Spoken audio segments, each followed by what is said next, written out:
Welcome to World Hockey. In this edition we have the action from the Dutch Men's and Women's League finals.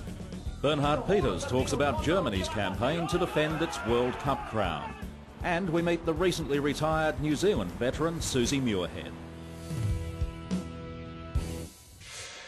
But first, there were big crowds for the finals of the Dutch Hockey Leagues, with Bloemendaal hosting Amsterdam in the crucial third game of their series. Amsterdam struck first through the penalty corner power of Taki Takema. Bloemendaal drew level through Teun de Nooijer. And when Carol Klaver was brought down in the circle, Australian import Jamie Dwyer put them ahead from the penalty spot. But Amsterdam drew level again, and again it was Takema.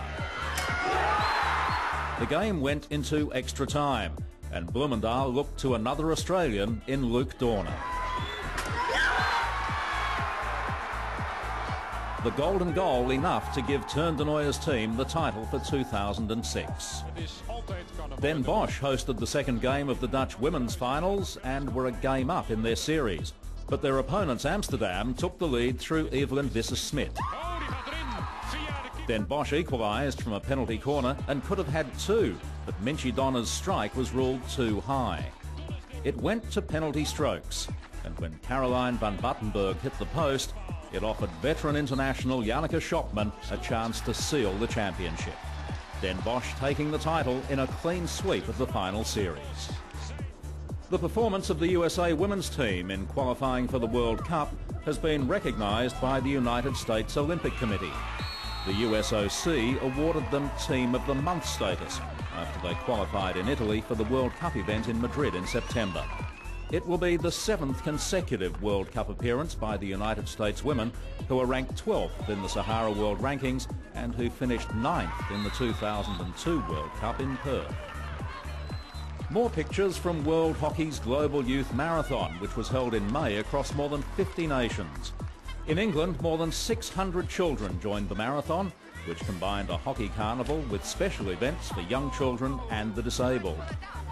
In Bangladesh, they spread the message across their region, targeting young people with a range of activities, including a tournament for 12 to 15-year-olds. In Pakistan, the marathon was promoted to boys and girls with a particular focus on attracting female players to the game. In Macau, local children were invited to play on the pitch used for the 2002 Women's Champions Trophy tournament. And in Finland, the focus was on families, aimed at spreading the message to the wider community. In Poland, there was a 3-day event that saw 2 new mini pitches opened in the towns of Rogował and Gosawa. The locals also invited guests to the town of Biskupin, where they kidnapped World Hockey's European Development Officer, Norman Hughes. Only a jury of enthusiastic young hockey players saved him from a ghastly medieval fate. More than 600 children took part in what organisers described as an unforgettable event. In New Zealand, more than 25,000 young people experienced the marathon, with participation by more than 30 regional associations and specific programs for children with hearing difficulties and other physical challenges. There were also events in other countries, including the Pacific nations Papua New Guinea, Samoa and Fiji. And you can see details of the annual Global Youth Marathon and other important development programs at the World Hockey website by visiting worldhockey.org.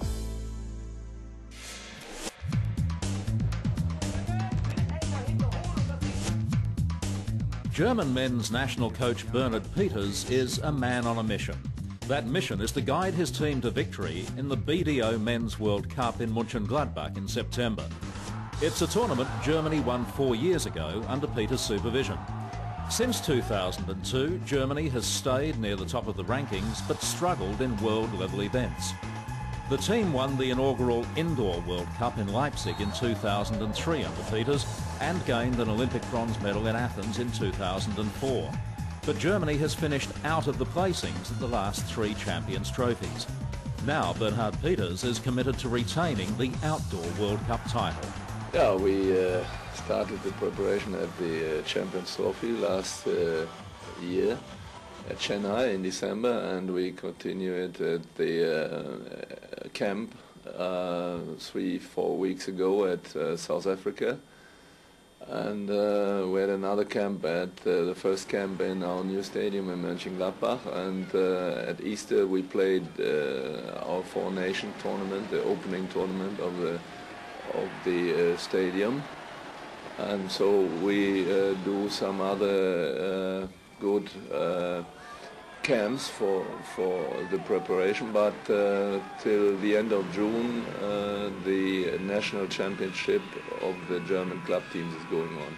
And he says there have been valid reasons for Germany's decline since the last World Cup. The situation is totally different. We have a new team after the Olympics. There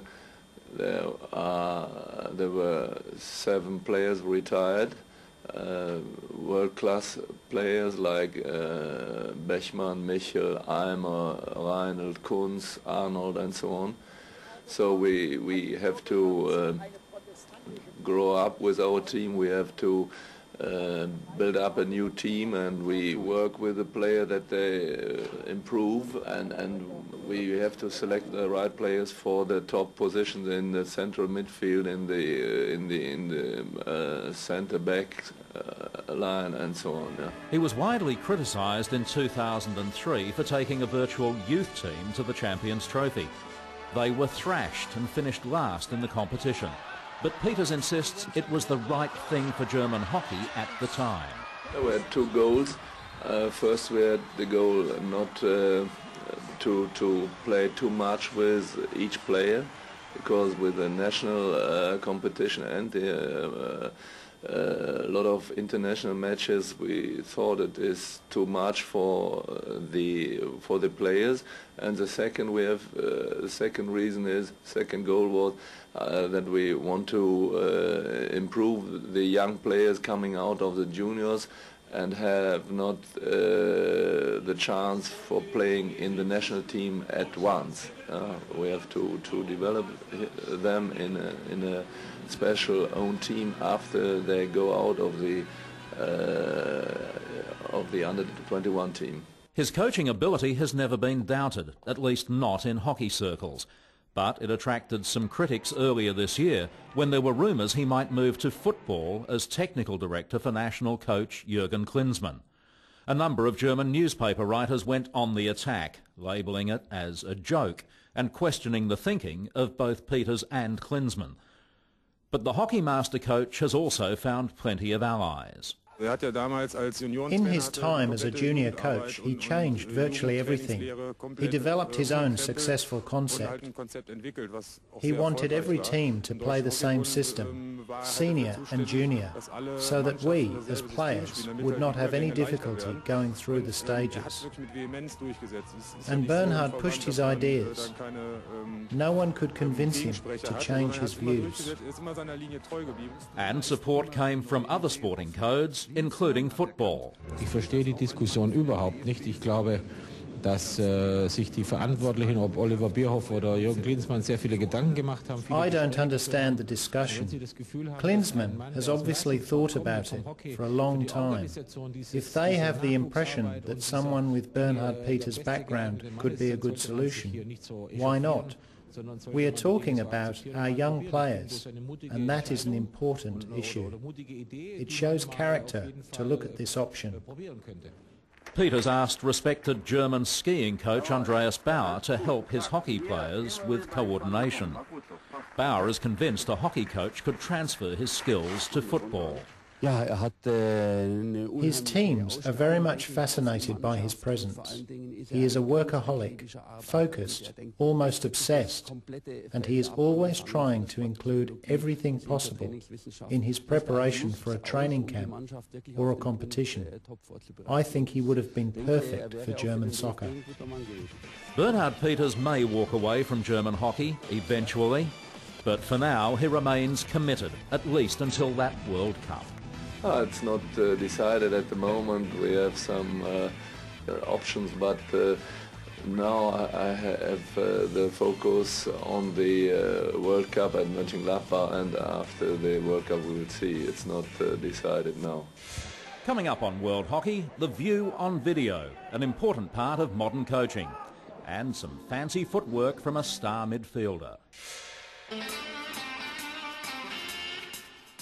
For long-serving New Zealand captain Susie Muirhead, it was a bittersweet moment, retiring on the back of a poor team performance at the World Cup qualifying tournament in Rome. It was a loss, however, that she took with the dignity of a champion. Yeah, it was really disappointing to finish, but looking back, I mean, I'm still pretty proud of the 14 years that I have been involved in the sport, and you know, had a great time and achieved a lot, so still feel pretty positive looking back. And there are plenty of positives to look back on for the 238 Test veteran, who, by her own admission, achieved more through sheer hard work and determination than natural talent. I was never a starry, flashy player, but I was always the workhorse of the team, always the fittest in the team, and you know, always pretty consistent and solid.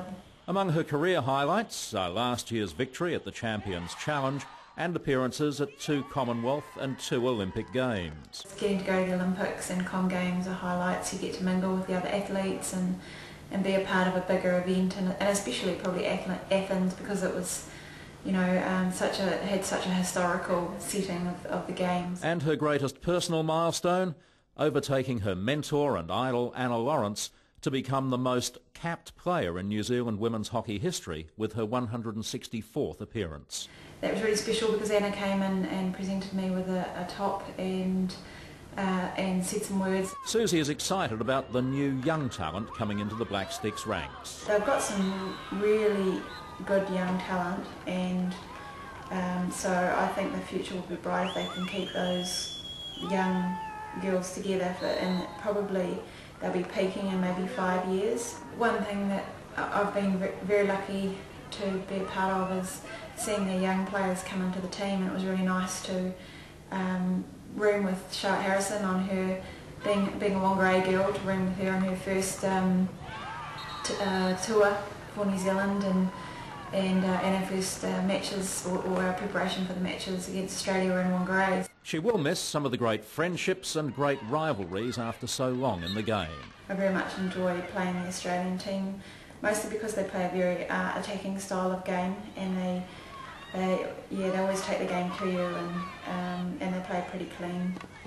But Argentina are pretty amazing to play against as well. They've just got some really talented players. Garcia, Atling with Aaron wins the free hit.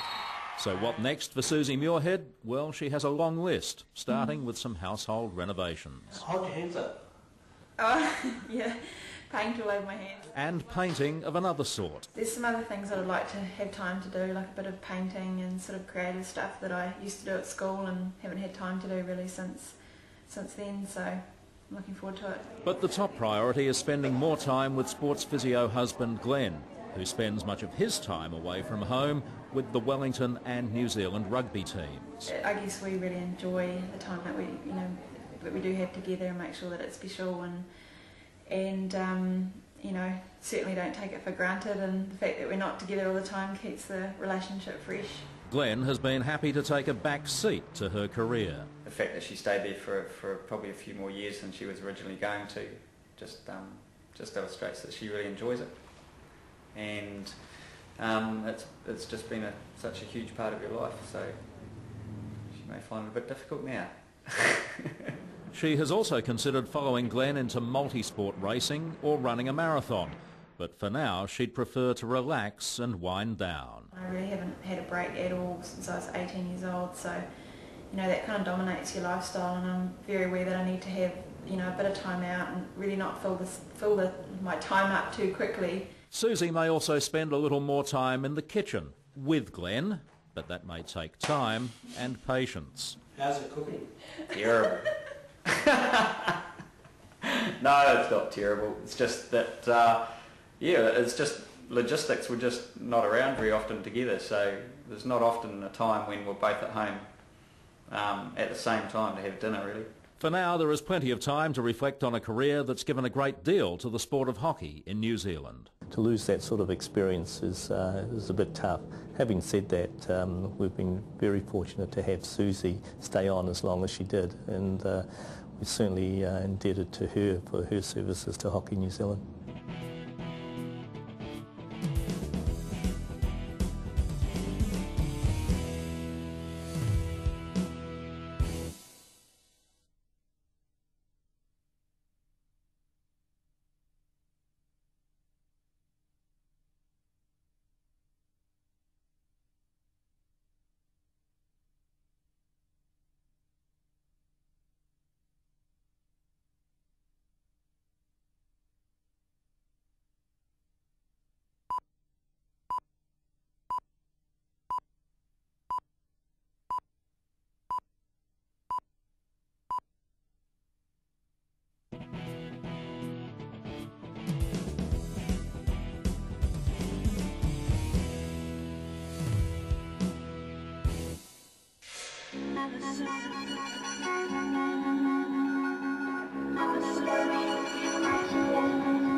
It's the technology that coaches demand in modern hockey. So if this one she can't do that when that girl's got the ball. Almost every national team uses video technology to study their opposition and their own players and to prepare for matches. Dutch video analyst Lars Gilhouse is one of many specialists who does this job full-time. Well, I do men, women and youngsters, so it must be about 500 games a year, I think. It is an enormous amount of work, the processing of information made easier by sophisticated coding that can produce highlight clips on individual players or specific tactics within a matter of minutes, even during a game. And what you can do with it now is actually amazing. Little clips here, 10 seconds there, you can get whatever you want. And the coaches now in the stands, as the games are going on, are pressing little buttons to make things happen, you know, and record different bits of games that, you know, it speeds things up later. But, yeah, no, I mean, it's changed a lot since I first started with the old camera and stop and play, but these computer things they've got now, I mean, it's incredible. Lars Gilhouse taped every game of the World Cup qualifying tournament, even though the Netherlands wasn't playing. I will take back all penalty corners, all the games in total, of course. I take back impression of our potential opponents at the World Cup. Of course, I'm not sure who it's going to be, but we have a good idea. So we can prepare the guys for everything that can be coming their way. And his Dutch players have an extensive computer-based video library. And there's a computer there which has a database with all penalty corners of the last 3 years, so they can look at whatever they like. And of course, in the central meeting with the coach, they have a video analysis of about an hour a day, sometimes more. It's the same for other national teams and their players. I mean, our coach has probably got the last 5 years of their corners. You know, it goes back that far and into that much detail. And players have to be an integral part of that because they're the ones ever to go out there and do it. But yeah, no, we looked at not just their corners, everything. I mean, every team looks at individuals, players in certain positions, styles, all kinds of things. So I mean, it's a massive part of the game. And this is very important. We have all the matches from Commonwealth Games, from qualifying round, and we'll definitely watching all the movies back home and analyze where we went wrong, what we need to do in future for the build-up of the World Cup. I mean, every team in the world now spends hours and hours and hours doing it. I mean, players don't see half the work that goes on with the coaching staff. Assistant coaches spend hours trawling through videos through the night of other pool games and their own games, and it's massive. I mean, little details, little percentages of what win games, and the analysis is a crucial part of it. The Dutch are among the world's leading exponents of video analysis, but... Has everybody else caught up? Do you have tricks that keep you ahead of other people? We try to. Yeah? What sort of things? I'm not going to tell you. The Australian men hold top spot on the Sahara World Hockey rankings after their victory at the Champions Trophy event in Chennai. The Netherlands are second after reaching the final in Chennai and sit 111 rankings points behind Australia. Germany hold on to third despite finishing fourth at the Champions Trophy. Spain are fourth and within 71 points of third place. Pakistan remain fifth in the rankings, and their Asian neighbours India are still sixth. Korea holds seventh place thanks to their top 8 Olympic finish, while Argentina are eighth. New Zealand are ninth, still holding points from their last Champions Trophy appearance in 2004, and South Africa round out the top 10 after their win at the Africa Cup. In the women's rankings, the Netherlands retain their grip on top spot. Pan American champions Argentina are in second place. Australia move up from fourth to third after their silver medal at the Champions Trophy and their Oceania Cup title. Olympic champions Germany are number 4. China hold fifth after their bronze medal performance in Canberra, and New Zealand's win in the Champions Challenge keeps them in sixth. Korea are seventh in the rankings, ahead of Japan, who are eighth. England are currently ninth, and Spain round out the women's top 10.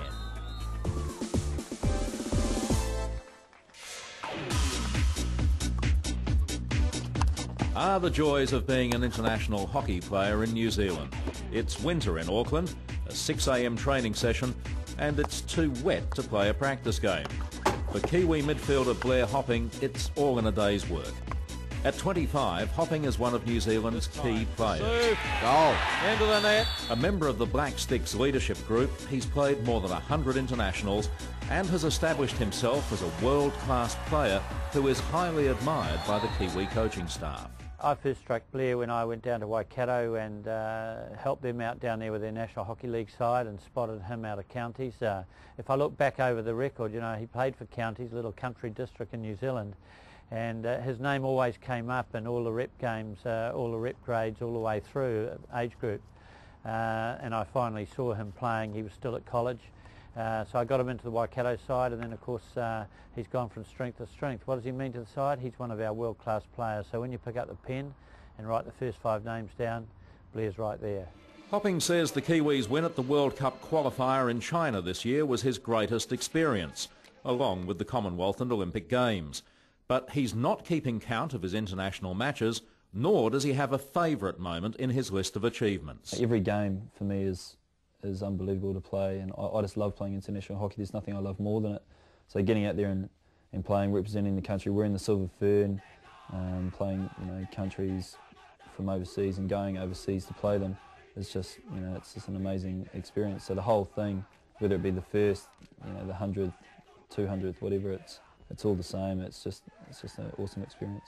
Hopping is a physical education school teacher, but he's put his career on hold to focus on hockey. He still coaches young players. They have to turn out in the rain just the same as the internationals. But he's also starting a small business in sporting and physical fitness equipment. And he's in business with teammate and former housemate Lloyd Stevenson. It's a supplier of a range of sporting equipment, mainly targeting the early learning and secondary school sector. And it's just great to have someone like Blair on your side, and I'm pretty sure as a business partner he'll be just as reliable as he is on the hockey field. So who's going to be the boss? Well, I'll guarantee you that no matter what I do, he'll take over at some stage, and I'll have to do what he says. Yeah. We get on really well and communicate really well, and obviously he's a great guy, and he loves getting out there and meeting people, so he could sell ice to an Eskimo, I reckon, so it should be good for us. Blair Hopping loves his hockey. He also loves his movies. Blair's what I call the DVD king. He, every time you walk into his room, he's plastered to his computer watching a DVD. I think he would have been upwards of 200 DVDs for his trip to China, and being that they were pretty cheap, it's still a huge effort to rack up that many and to fit them in the suitcase to take home. And Blair Hopping loves his sleep. I have flattered with Blair for a year, and I have to say did his fair share of sleeping when he'd come home from work. Yeah. In fact, he can fall asleep almost anywhere or any time. Just ask his girlfriend, Kylie Burnett. Huh? Hockey. But Kylie is getting Blair off the couch and onto the dance floor. She's a former ballroom dancing champion, and she's teaching him moves he never knew he had.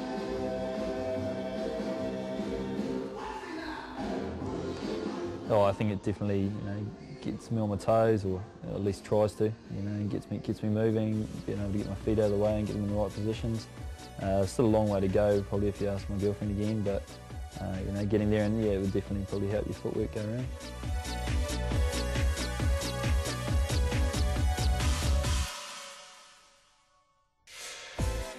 Before we go, a look at the World Hockey calendar of major events.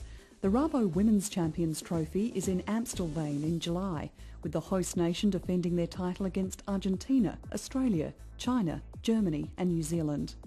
And the Sahara Men's Champions Trophy will be played in Terrassa, with Spain hosting Argentina, Australia, Germany, the Netherlands and Pakistan. BDO presents the Men's World Cup in Mönchengladbach from the 6th to the 17th of September, and we go back to Spain from September 27th for the Samsung Women's World Cup in Madrid. And the United States women will host Argentina, Australia and the Netherlands in August. The four-nation invitation event will be played over 2 legs at the University of Maryland and at the National Training Centre in Virginia Beach.